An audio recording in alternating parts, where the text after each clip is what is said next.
My name is Bruce Robertson, and this is Parrot Philosophy, the channel in which I describe the pattern paradigm, an original philosophy that is rigorous, logical, and accurate, and one that I claim makes better sense of the world than any other philosophy. Welcome. Today I wanted to discuss something of a tricky topic, yet it is an important one. It relates to the model of the world which we create for ourselves and which is inherent to all of us.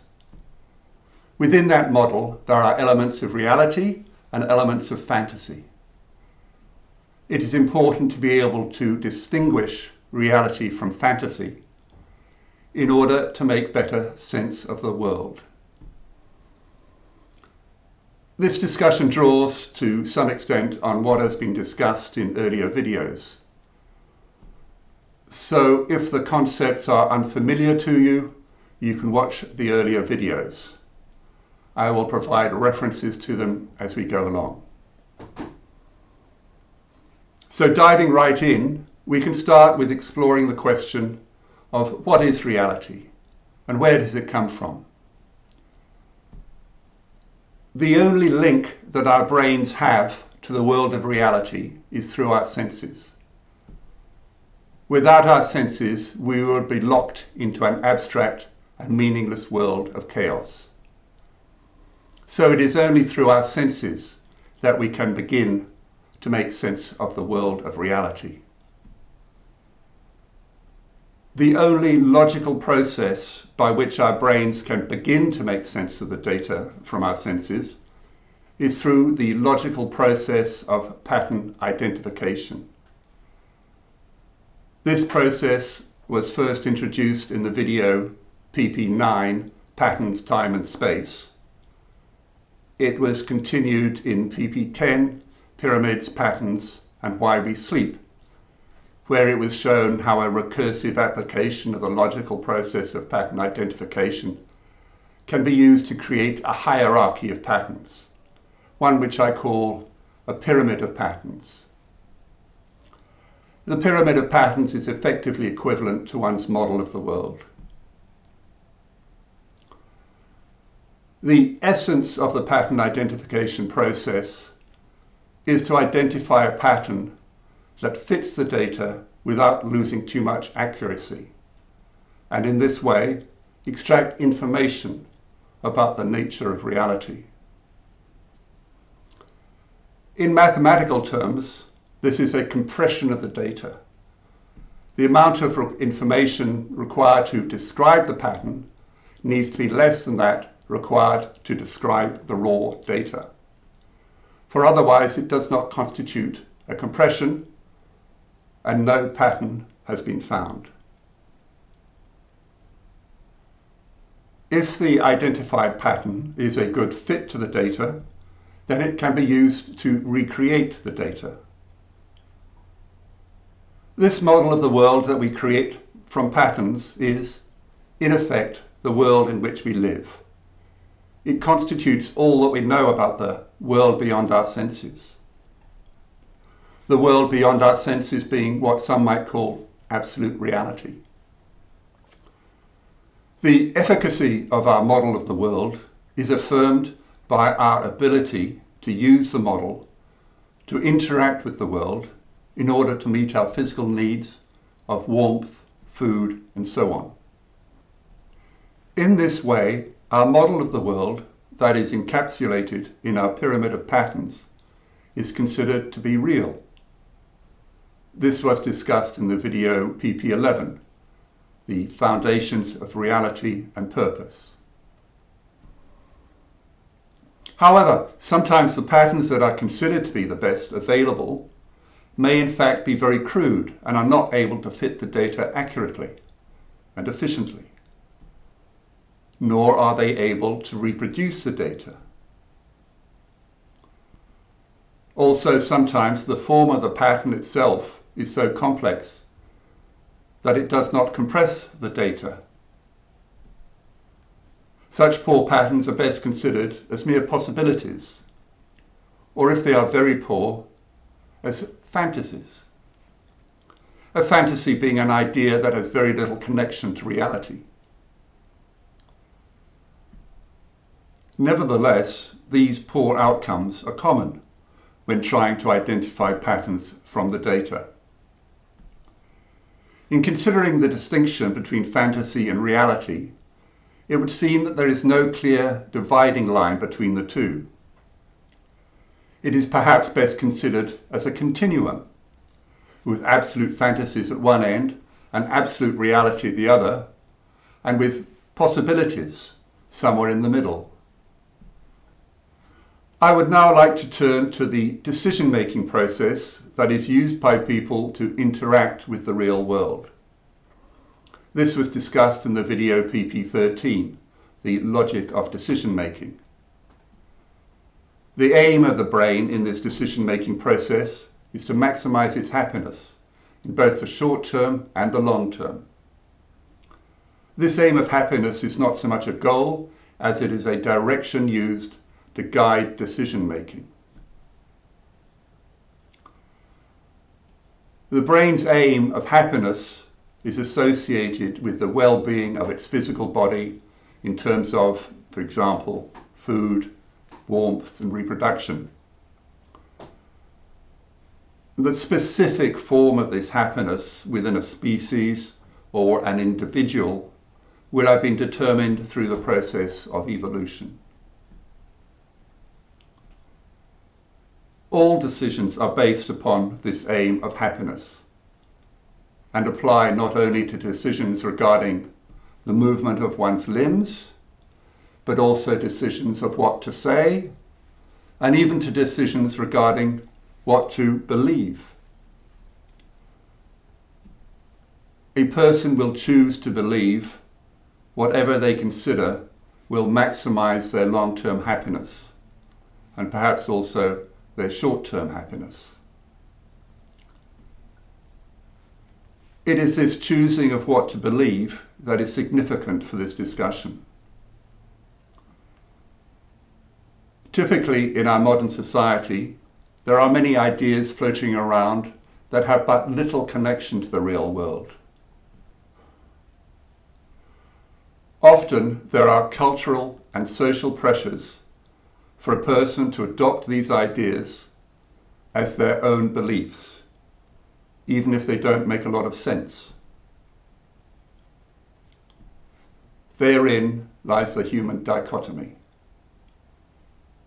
Whether to believe only those things that one has learnt for oneself from one's own senses, or to believe those things that don't really make sense, but which other people seem to believe. Invariably, people will choose those beliefs that they consider will maximize their happiness. Sometimes people will choose to believe ideas that are little more than fantasies. To believe in fantasies is not necessarily a bad thing, for they can provide entertainment and personal comfort, a sense of community, and perhaps guidelines for other decision making. However, it is important not to hold them as firm or immutable beliefs, for they are, at best, just possibilities. Fantasies need to be recognized as fantasies and not claimed as truths, nor extrapolated into the world of reality. Typically, such believed fantasies lie in the domains of religion, politics, and people's own egos. For example, in religion, the concept of God is highly complex and undefined. As such, the theory of God does not compress the data. Neither can the concept of God recreate the data. Hence, the concept of God belongs more to the domain of fantasy, or perhaps remote possibility, than to the domain of reality. In politics, people often start from their own personal experience and seek generalized improvements, but surround their intentions with wordy justifications based upon cherry-picked data that belongs more to the domain of fantasy than to the domain of reality. With regard to people's personal egos, many people like to believe that they are the best, or that their culture, community, or sports team is the best. However, not every person, culture, or sports team can be the best. It is just wishful thinking to consider that they are the best. Hence, such notions belong more to the domain of fantasy than in the domain of reality. People choose to believe these fantasies for reasons that could include peer pressure, or that it makes them feel good about themselves, or they think they must be good things to believe, as everyone else believes them. They choose the beliefs that they consider will maximize their personal happiness.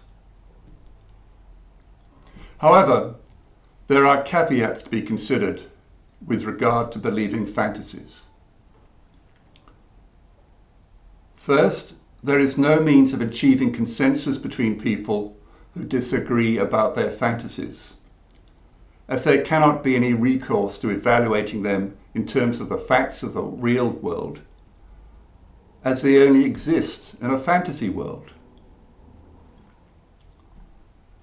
So while specific communities of people can agree on their fantasies within themselves, a different community will inevitably have different fantasies, and there can be no rational path to agreement. Then, if people are fanatical about their fantasy beliefs and consider them to be an integral part of who they are as people, they may feel motivated to use violence to resolve their disagreement. This is evident in the many religious and political wars that have been fought over the centuries and still continue to this day. It is also evident, as so often happens, when a clash of personal egos leads to violence. The other problem with believing fantasies is that we actually live in a real world, and beliefs in fantasies are likely to lead to poor decisions, and hence bring about a harder road to happiness. Another problem with believing fantasies is that people will inevitably communicate and share their fantasies with other people, especially their children, in aspects of, for example, religion, politics, and culture. Yet it is hard for a child to incorporate fantasies into their model of the world, as fantasies cannot be easily integrated with the patterns that they have constructed from sense data and which describe the real world. This can lead to anomalies in their model of the world. These anomalies can create unsettling discontinuities in their pyramid of patterns, which can lead to psychological problems. This was discussed in the video PP30, Culture and Schisms. While there is a place for fantasies and for believing them in popular culture, there is no place for fantasies in philosophy, at least nothing more than the identification of them as fantasies or fictions. This is because philosophy has no goal of happiness. In philosophy, if something is identified as being unknown, with no good pattern to fit the data, rather than indulging in fanciful thinking and allowing a fantasy to fill the gap, that unknown something is best simply tagged as being unknown, which would then allow for further investigation and exploration. Nevertheless, standard Western philosophy, which primarily exists in the world of words, does not delve beneath the level of words to the world of reality and sense data. Neither do its theories have the capability of reproducing the data. As such, it cannot be claimed that its theories belong to the domain of reality. Instead, they can be considered as belonging to the domain of fantasy. In contrast, the pattern paradigm philosophy that I have been describing in these videos fits well with the facts of the world and sense data. I have also put it in such an explicit and simple form that anyone can follow the paths of inference to reach the same conclusions. Hence, the pattern paradigm can be considered to lie in the domain of reality. So how can one identify a fantasy and distinguish it from the domain of reality? The domain of reality is founded on pattern identification of sense data. Any ideas or patterns that can be linked directly or through a series of logical inferences to pattern identification of sense data can be considered to be a part of the real world. Any ideas or theories that do not meet this requirement can be considered to lie in the domain of fantasy. Perhaps an example would be useful to illustrate this. Consider electrons and ghosts. Are they fantasies or real? The evidence that electrons are part of the world of reality is explicit and public. The data and the logical inferences used can be reproduced by anyone with sufficient interest and motivation to do so. It would incorporate ideas and experiments about electric charge and the quantization of charge. Other experiments could determine mass. If such experiments were reenacted, it is most likely that the conclusion reached would be that there is a particle within the domain of reality that can be identified and labeled as an electron. Electrons are a pattern that can be linked directly to sense data. Ghosts are a different matter, however. The evidence for ghosts is exclusively hearsay.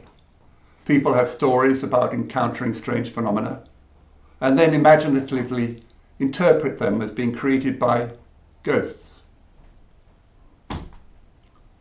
However, people's stories about such things cannot be relied upon. There are no experiments that indicate the existence of ghosts, nor places one could go where one is likely to encounter a ghost. Nothing about ghosts can definitively be linked to facts or sense data. As such, the theory of ghosts can unequivocally be consigned to the domain of fantasy. The dichotomy between fantasy and reality is a uniquely human predicament. For humans uniquely have a comprehensive language. And without a comprehensive language, there would be no world of fantasy. There would only be a world of reality. I dare say that some people prefer living in a mostly fantasy world. But in that case, they are reliant on other people who live in a mostly real world to fulfill their material needs. For ultimately, we live in a world of reality. And so it is important to identify and separate the world of reality from the world of fantasy, and to make decisions based upon that world of reality. Well, that is all I have for you today. I hope you have enjoyed this video. And if you have any comments, please leave them in the section below. And if you would like to continue this journey with me, please subscribe to my channel, give it a thumbs up, and ring the bell. You can also visit my website, thepatternparadigm.com, for transcripts of all these videos. Thank you.